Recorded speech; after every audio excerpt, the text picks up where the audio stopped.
Hola, mi nombre es Camila Andrea Urbina Cabrera, soy estudiante del programa Administración de Empresas, tercer semestre, y este video va dirigido para la docente Mariluz Ordóñez. A continuación, haré un recorrido por la Colombia del siglo XIX, hablaré de 5 exitosos empresarios que marcaron el siglo XIX. El primero de ellos fue José María Sierra, más conocido como Pepe Sierra. Nació en Girardota en 1847, pueblo de agricultores y arrieros. Fue el segundo de 12 hijos, se destacaba entre sus hermanos por ser el más trabajador. A los 14 años tuvo su primera parcela. Tiempo después le compró la parcela a sus hermanos, quienes luego se convirtieron en sus trabajadores. Pepe Sierra empezó a comercializar sus productos obtenidos en sus tierras y allí nació una empresa de transporte a lomo de mulas y bueyes que conducían a Puerto Berrío y todo el noreste antioqueño. A sus 24 años de edad, ya casado con Zoraida Cadavid, en 1871 empezó el negocio de compra y venta de muebles. Esto le daba estabilidad económica en ese tiempo. Otras fuentes de ingreso del señor Pepe fueron el préstamo de dineros a interés y el remate de rentas públicas.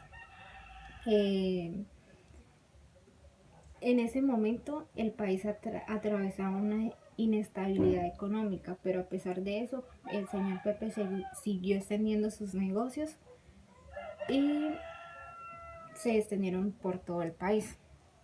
Pepe también invirtió en el desarrollo del país, como lo fue la construcción del ferrocarril de Amaga, la construcción del ferrocarril del Pacífico, y hacía préstamos al gobierno nacional. Llegó a ser el hombre más rico del mundo. Sus últimos años los pasó en Medellín, obviamente haciendo las actividades en sus negocios, y era aficionado por los gallos. La habilidad de su personalidad negociadora lo destacó y lo convirtió en una de las leyendas empresariales colombianas. El segundo de ellos fue Carlos Coriolano Amador, más conocido como el Burro de Oro. Amador fue motor de desarrollo para Antioquia y fue foco de controversia para la sociedad. Nació en Medellín en 1835, hijo del don Sebastián Amador, reconocido y prestigioso comerciante costeño, radicado en Medellín, y su madre, María Ignacia Fernández. Carlos Amador recibió una educación escolar libre pensadora. Antes de sus 30 años se casó con la reconocida Lorenza Uribe Lema, hija del prestigioso minero, comerciante y político José María Uribe Restrepo. Como mandatario de la fortuna que heredó su esposa, Amador creó una empresa de fundición para en ella procesar el oro. El oro era extraído de la empresa de su ex suegro, el Zancudo. En tan solo 4 años, Amador logró convertir esta empresa en una de las empresas más grandes del país. Con ella también llegaron los problemas. Amador tuvo numerosos pleitos legales que tuvo que afrontar, pero de los cuales supo salir con mucha astucia. Con el fin de hacer crecer su empresa, Amador fundó un banco en el cual emitían billetes con el rostro de él sobre el papel. Sus negocios eran tan rentables que sus riquezas las disfrutaba haciendo fiestas excéntricas. Sus fiestas normalmente duraban de 2 a 3 semanas. Tanto así que decían que la fuente de agua le sacaban el agua y la llenaban de champaña y en ella tomaban todos. Cuando Amador hacía fiestas, se llevaba a todos los músicos de Antioquia para las fiestas. O sea que si usted en ese momento iba a tener una fiesta, no encontraba ningún músico porque Amador se los llevaba a todos. Amador era un gran trabajador con visión al desarrollo de la ciudad. Se hizo socio de un gran sinnúmero de empresas como de construcción, de caminos y de puentes. Sus diferentes cargos políticos y los que desempeñó le valieron un apodo, el Burro de Oro. ¿Por qué lo llamaban así? Porque todo negocio en el que él entraba le daba rentabilidad, nunca perdía nada. Influencias políticas le permitieron a Amador adquirir la licencia de la construcción de grandes proyectos. Fue el primero en traer el cinematógrafo, el telégrafo y un automóvil. ¿Qué pasó con ese automóvil? Como las calles de Medellín eran tan empedradas y el automóvil era de muy poca potencia, pues no se podía desplazar en las calles de Medellín. A Amador le dio tanto coraje que desapareció el carro, nunca se supo qué hizo con el automóvil. Dicen y cuentan que la gasolina era tan deliciosa, olía tan delicioso que la terminaron usando como perfume. Sus últimos años de vida de Amador fueron de nostalgia y depresión debido a la muerte de su hijo. Amador es recordado entre los antioqueños por ser un hombre innovador, trabajador y de desarrollo. El tercero de ellos fue Juan Bautista Mainero. Nació en Génova, Italia en 1831. Era también conocido como el viejo Mainero, así lo llamaban los cartageneros contemporáneos, o Trueco como lo llamaban los antioqueños. El empresario Juan Bautista Mainero fue considerado en la historia regional de la costa caribe colombiana, Antioquia y Chocó, como un gran empresario. A pesar de que estuvo radicado en el país por más de 70 años, nunca adquirió la identidad colombiana. Tuvo una mentalidad empresarial similar a la de sus colegas de Antioquia y Chocó. Por eso fue considerado como un gran empresario entre los nacionales. Mainero fue el segundo accionista de una de las empresas más importantes que tuvo la historia empresarial colombiana, que fue el Zancudo. También se desempeñó en otros negocios como lo fue espectáculos de teatro, hotelero, importaba esculturas, piezas de mármol y estatuas. También mausoleos, que esto consistía en monumentos encima de las tumbas y casi siempre se hacían era con personas importantes. Mainero murió en Cartagena y sobre su tumba se hizo un mausoleo. Fue don Leocadio María Arango. Nació en 1831 en Medellín, fue el mayor de 5 hijos, fue diputado en 1853 y heredó una formidable fortuna tras la muerte de su tía Catalina Uribe. Su padre era el hombre de confianza del señor José María Uribe Restrepo, fundador de la mina del Zancudo. Trabajó como contador en negocios familiares y ajenos encargados por su padre, quien en ese entonces era el director de la Sociedad del Zancudo. Años más adelante quien tomó ese cargo fue Arango, y en 1960 vendió sus derechos a la unidad El Zancudo, pertenecientes a un consorcio extranjero. Fue dueño de 6 minas, creador del Banco Agrícola Medellín, y junto a sus hijos creó el Banco Central Medellín. Su fama negociadora radicó en los lujosos almacenes en el Parque de Berrío y la calle Boyacá. Junto a su hijo fueron los primeros en traer la máquina de coser a Medellín, y allí nació la primera sastrería mecanizada de Medellín. Leocadio formó un museo en donde traía objetos precolombinos, y esto le dio fama nacional e internacional. El último de ellos y quinto fue Marco Restrepo Jaramillo, más conocido como el Rey de la Leña. Nació en 1889 en Santa Rosa de San Andrés. Ese mismo día falleció su abuelo, quien fue fundador de San Andrés. Sus estudios fueron suplidos por su tía en la misma casa. Se convirtió en un negociante experto, solvente y temido por los viejos. Tras los robos continuos de los productos de su cementera, se vio envuelto en una riña en donde le arrebató la vida al ladrón. Fue encarcelado, pero logró huir y se fue hacia Ecuador. El Rey de la Leña también se desempeñó en la arriería, en la ganadería, en la agroindustria, en la agricultura y en la colonización.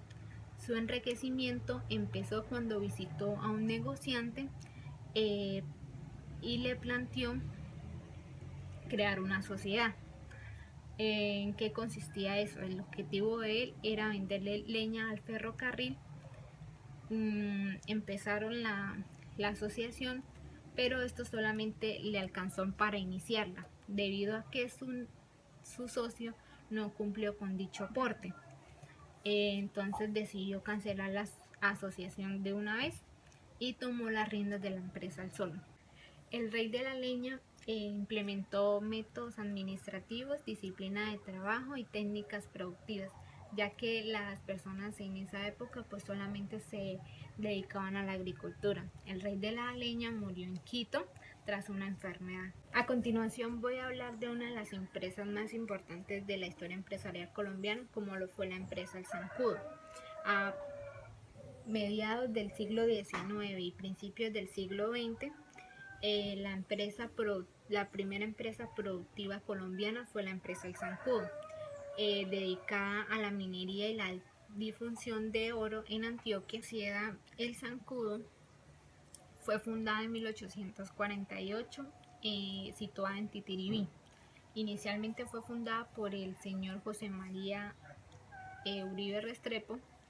El valor de la empresa fue catalogado de 10.000 pesos a 100.000 pesos en el año 1850, después de la muerte del señor Uribe. Los principales protagonistas y socios de la sociedad del Zancudo fue el señor Amador y Juan Bautista Mainero, el italiano.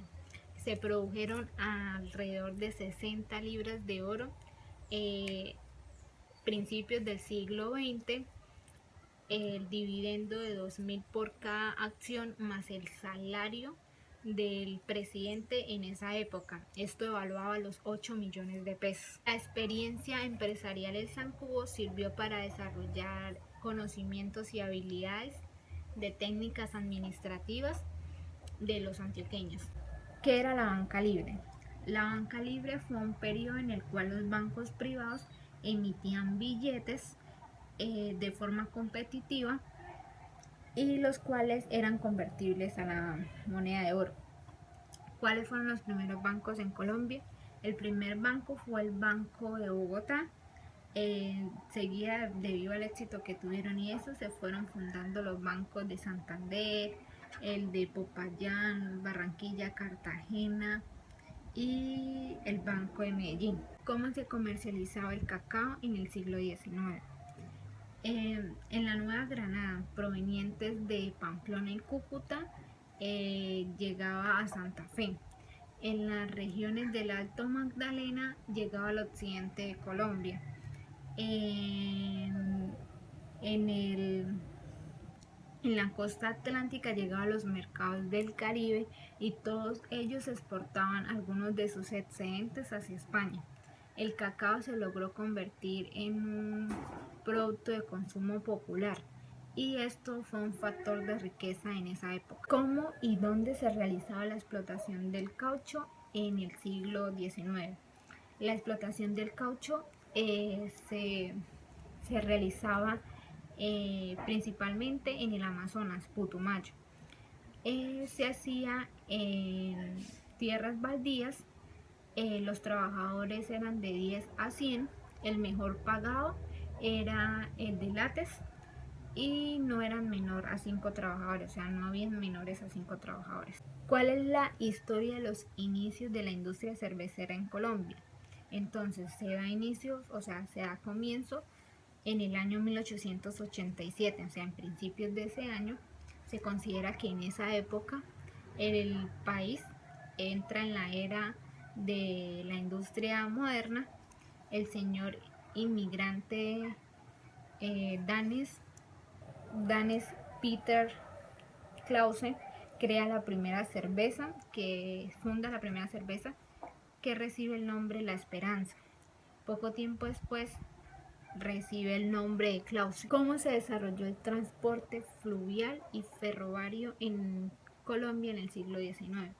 Entonces, el desarrollo del transporte férreo en Colombia siguió un proceso muy diferente a lo de los otros países. En aquellos el crecimiento dio como extensión sistemas centrales.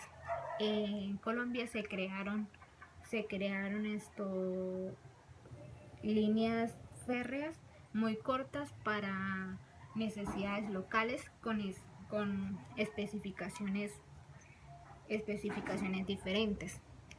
En, hasta principios del siglo XX, Colombia tuvo caminos de herradura, o sea, los caminos eran de herraduras y la riería, los productos la movilizaban en transportes como lo era el férreo y eh, el fluvial. O sea, esos eran los dos transportes en que movilizaban los productos. ¿Qué pasó en el siglo XIX con la producción de tabaco, añil y quina? Entonces, el tabaco fue un monopolio fiscal comercializado a fines de la época colonial y principios del siglo XIX.